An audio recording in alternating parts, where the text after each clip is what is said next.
আসসালামু আলাইকুম ওয়া রাহমাতুল্লাহি ওয়া বারাকাতুহু।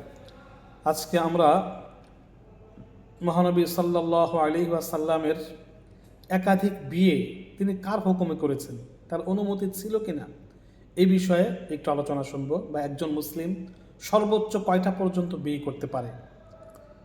কোরআনে কারীম আল্লাহ পাক রব্বুল আলামিন বলেন, ইন আরাদান নাবিয়্যু আন ইয়াস্তানকিহাহা খালিসাতাল লাকা মিন দুনিল মুমিনিন। আল্লাহ পাক রব্বুল আলামিন বলেন, হে নবী, কেউ যদি আপনার কাছে এসে নিজেকে পেশ করে বিবাহ বসার ইচ্ছা পোষণ করে, বা আপনি যদি বিয়ে করতে চান, যত ইচ্ছা বিয়ে করতে পারবেন, শুধু খালিসাতাল লাক, এটা আপনার জন্য খাস, এটা আপনার জন্য শুধু অনুমতি, মিন দুনিল মুমিনিন, আপনি ছাড়া পৃথিবীর সমস্ত মুমিনের জন্য চারের অধিক বিয়ে করা জায়েজ নাই, হারাম। চারের অধিক একসাথে বিয়ে করা যাবে না। চারটা বউ সর্বোচ্চ একসাথে রাখতে পারবে, এর বেশি রাখতে পারবে না। চারটার অধিক রাখতে পারবে না, একসাথে চারটার অধিক রাখতে পারবে না।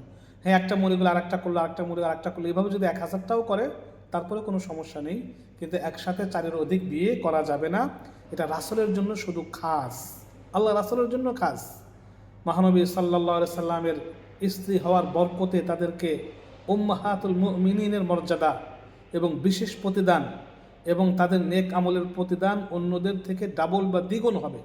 মহানবী সাল্লাল্লাহু আলাইহি সাল্লামের যে স্ত্রীগণ ছিলেন আমাদের উম্মতের মা, আমাদের মা, তাদের বিশেষ মর্যাদা হওয়ার কারণ হলো আল্লাহ রাসূলের স্ত্রী হওয়ার কারণে যে কোনো নেকির ডাবল সওয়াব পাবে, এবং তাদের কিয়ামত পর্যন্ত মানুষ তাদেরকে সম্মান করবে। আল্লাহ রাসূলের পরে তাদের অন্যত্র বিয়ে বসা হারাম ছিল, অর্থাৎ কোনোদিন তারা বিয়ে করতে পারতো না বা পারবে না। ইতিপূর্বে আল্লাহ পাক রব্বুল আলামিন আল্লাহ রাসূলের আরও অনেক সম্মানের কথা বলেছেন। এইখানে আল্লাহ পাক এই আয়াতের মধ্যে আল্লাহ পাক তার অনেক বিয়ে করার, এটা রাসূলের সম্মান, আল্লাহর তরফ থেকে এটা বিশেষ অনুমতি এবং হাদিয়া, এই সম্মানের কথা বলা হয়েছে। মহানবী সাল্লাল্লাহু আলাইহি ওয়াসাল্লাম বলেন, সমস্ত নারী জাতির মধ্যে উত্তম হলেন হযরতে ফাতেমা রাদিয়াল্লাহু আনহা, কেননা সে হলো জান্নাতের মহিলাদের সর্দারিনী, এবং উম্মাহাতুল মুমিনিন তথা নবীর স্ত্রীদের মধ্যে উত্তম হলো তার মা খাদিজা বিনতে খুয়াইলিদ।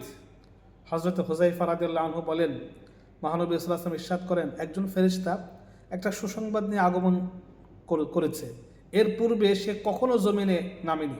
আল্লাহর কাছে বিশেষ অনুমতি নিয়ে সে এসে মহানবী সাল্লাল্লাহু আলাইহি ওয়াসাল্লামকে সালাম করে বলেন, হে আল্লাহ রাসূল, আল্লাহ পাক বলেছেন যে আপনার স্ত্রীরা আপনার সাথেই থাকবে, তারা যে মহলে আমার সাথে থাকবে, আপনার সাথে থাকবে, ওই জান্নাতে মহলের বা প্রাসাদের নাম হলো ওয়াসিলা। জান্নাতে আপনার স্ত্রীরা আপনার সাথে অবস্থান করবে, ওই প্রাসাদ বা জান্নাতের নাম হলো ওয়াসিলা। মহানবী সাল্লাল্লাহু আলাইহি ওয়াসাল্লাম স্ত্রীদের অনেক মর্যাদা, অনেক সম্মান। তা আল্লাহ রাসূল এই বহু বিবাহ নিজের ইচ্ছায় করেননি, আল্লাহ পাকের হুকুমে অনুমতিতে করেছেন। দেখেন কেন বহু বিবাহ কেন করতে হয়েছে। মহানবী সাল্লাল্লাহু আলাইহি ওয়াসাল্লাম দিনের অনেক বিষয় আলোচনা করতেন, বাইরে থাকা অবস্থায় সাহাবীরা সেটা দেখতেন, কিন্তু ঘরে থাকা অবস্থায় আল্লাহ রাসূল যখন ঘরে থাকতেন, আল্লাহ রাসূলের আমল ও দিনই মাসলা মাসাইল স্ত্রীদের ছাড়া প্রকাশ পাওয়া সম্ভব ছিল না, নচেত আমরা দিন ইসলাম পরিপূর্ণভাবে পেতাম না। মহানবী সাল্লাল্লাহু আলাইহি সাল্লামের স্ত্রী এক একজন এক একটা মহিলা বিশ্ববিদ্যালয়।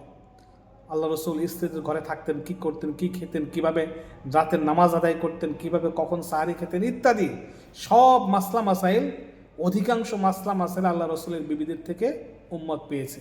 এর জন্য তাছাড়া রাজনৈতিক অনেক কারণ ছিল, যেমন জুয়াইরিয়া রাদিয়াল্লাহু আনহার তাকে বিয়ে করার কারণে তার পিতা তার জাতি সম্প্রদায় সহ ইসলাম কবুল করেছিল। হজরতে আবু বকর সিদ্দিক রাদিয়াল্লাহু আনহুর মেয়েকে বিয়ে করেছেন আল্লাহ রাসূল। হজরত ওমর ফারুক রাদিয়াল্লাহু আনহুর মেয়ে বিধবা হওয়ার পরে তিনি পেরেশান ছিলেন, আল্লাহ রাসূল তার পেরেশানি দূর করার জন্য আল্লাহর হুকুমে বিয়ে করেছিলেন। এরকম প্রত্যেকটা বিয়েই কোনো না কোনো হিকমত, কোনো না কোনো কারণ ছিল, এবং আল্লাহর অনুমতি ক্রমেই বিয়ে করেছেন। তাই যারা আল্লাহ রাসূলের বহু বিবাহের কারণ খুঁজতে যায় এবং তারা এটা সেটা উল্টাপাল্টা কথা বলে, তাদের ঈমান থাকবে না।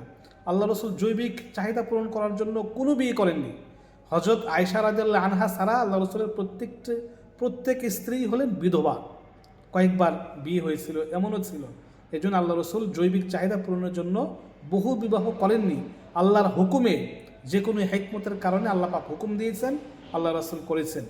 যেমন দেখেন হজরতে খাদিজা রাদিয়াল্লাহু আনহা, আল্লাহ রসুলের বয়স যখন মানে এই খাদিজা রাদিয়াল্লাহু আনহার বয়স অনেক, আল্লাহ রসুল তাকে বিয়ে করেছেন।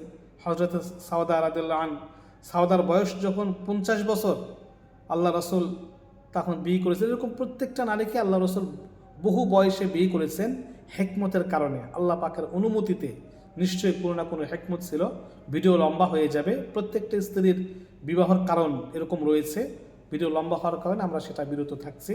তাই বহু বিবাহর ব্যাপারে কোনো কথা যদি রাসূলের শানে কটূক্তি করে কেউ বলে, তার ঈমান চলে যাবে। আর একজন মুমিনের জন্য 4-এর অধিক স্ত্রী রাখা জায়েজ নাই। আল্লাহ পাক রব্বুল আলামিন উম্মাহাতুল মুমিনের সম্মান ইজ্জত রক্ষা করার তৌফিক দান করুন এবং তাদেরকে উচ্চ মর্যাদা দান করুন। আমিন।